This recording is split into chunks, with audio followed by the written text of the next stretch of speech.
దేవుని తీర్పు ఉంటుంది, దేవునికి మీరు లెక్క చెప్పాల్సి ఉంటుందని కూడా నేను చెప్పాను లేదా? పర్సనల్గా వాళ్ళకి చెప్పటం కాదు, సభాముఖంగా మీ కళ్ళ ముందే చెప్పాను నేను. దేవునికి స్తోత్రం కలుగును గాక. మరి దేవుని సంఘం అంటే, దేవుని మందిరం అంటే ఏందనుకున్నదే. సన్నిధిలో నేను తిని నా కడుపు నింపుకోవటం కాదు. సన్నిధిలో, సంఘం అనే మన కుటుంబంలో నిజంగా బీదలైన వారికి అంత అన్నం దొరికేటట్టు, వాళ్ళకి ఏదో దేవుడు దారి చూపించిందాక వాళ్ళ ఇంట్లో గడిచేటట్టు సంఘం సపోర్ట్ చేయాలి. అది న్యాయం. మరి ఇల్లు జరగనప్పుడు ఏం చేసిద్ది? భర్త త్రాగుబోతూ, పట్టించుకోడు, పిల్లలు అమ్మ ఆకలి అంటారు, ఏం చేయాలి? పనికని పోతే పోయిన దగ్గర ప్రతి చోట కూడా ఏ దరిద్రుడో ఏదో ఒకటి ఆశించే కదా వాడు పనిస్తాడు. నీకు పనిస్తే నాకేంటంటాడు ఈ దరిద్రుడు.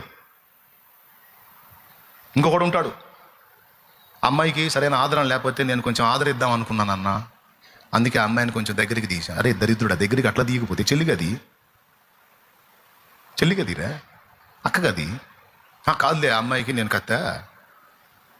ఎవడో లేడు. ఏదో ఒక విధంగా వాడి అవసరం తీర్చుకోవడం, వాడి వినియోగం చేసుకోవడానికి పబ్లిక్లో ఒక ఆడపిల్ల పోతే ఆడపిల్లని పని కోసం అడిగితే ఖచ్చితంగా వాడు చూసే చూపు వేరుగా ఉంటుంది. కాబట్టి సంఘమా, దేవుని పిల్లలారా, దేవుని పరిశుద్ధులారా, నిజంగా అలాంటి లేమి కొరత కలిగి ఉంటే బిడ్డలారా, ఆడపిల్లలారా, మీరున్నటువంటి పరిస్థితుల్లో ముఖ్యంగా సంఘానికి నా బాధ్యత కాబట్టి చెప్తున్నాను. ఈ మాట లైవ్లో విని మన లైవ్లో చాలామంది ఫోన్ చేసే అవకాశం ఉంది. అంతమందికి చెప్పలేను. ఒకవేళ దేవుడు ఇస్తే తప్పకుండా మీకు కూడా చేయగలుగుతానేమో. కానీ ప్రజెంట్ ఇక్కడ దాకా వచ్చి నన్ను వెంబడించి నన్ను వెంటాడుతున్న ఆత్మీయ బిడ్డలందరికీ, అలాగే లైవ్లో కూడా ఉండి నన్ను వెంబడిస్తున్న బిడ్డలు కూడా న్యాయంగా నిజంగా మీ అక్కరుంటే వచ్చి కలిసి మీకున్న దానిలో మీ సమస్య చెప్పి ఇక్కడ ఉన్న దానిలో మీరు పొందొచ్చు. ఉంచుకొని ఇవ్వకపోతే నా తప్పు, లేకపోతే చేయగలిగి అందరం కలిసి ప్రార్థన చేద్దాం, ఉన్నదేదో తిందాం. దేవునికి స్తోత్రం. అంతేగాని అవినీతికి, అక్రమానికి, తప్పుడు పనికి తల వంచొద్దురా చెల్లి, వంచొద్దమ్మా. కష్టమో నిష్ఠూరమో నీతిగానే కష్టపడదాం, పిల్లలకు నీతిగల సాక్ష్యం ఇద్దాం.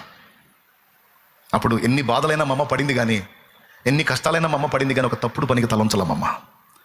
మా నాన్న మా పసితనంలో చనిపోయినా ఒక అక్రమానికి లోబడకుండా రెక్కలు మొక్కలు చేసుకొని కష్టపడి మమ్మల్ని బ్రతికించింది మమ్మ అని నువ్వు చనిపోయినా సరే నీ పిల్లలు చెప్పుకుంటారు.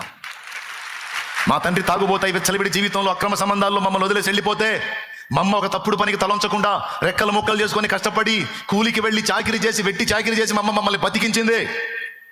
మమ్మ అక్రమంగా బ్రతికింది కాదు. అని రేపు సమాజం నిన్ను ప్రశ్నిస్తే సమాజాన్ని నీ పిల్లలే ప్రశ్నిస్తారు. ఏం తెలుసు మీకు మమ్మ గురించని? నీ పిల్లలు నిన్ను గౌరవించినట్లు, సన్మానించినట్లు వారి ఎదుట నీ ప్రవర్తన కాచుకోమ్మా. 2 చేతులు ఎత్తి దండం పెట్టి చెప్తున్నాను రా తల్లే. దేవునికి స్తోత్రం కలుగును గాక. హల్లెలూయా. తమ్ముడా, నీతిగా నువ్వు నడుస్తున్నావా? ఇబ్బందులు పడుతున్నావా? కష్టాలు పడుతున్నావా? మోసం చేస్తే బాగా వస్తాయా? అయినా నీ మనసు లేదా? వద్దు నాకు ఆ మోసం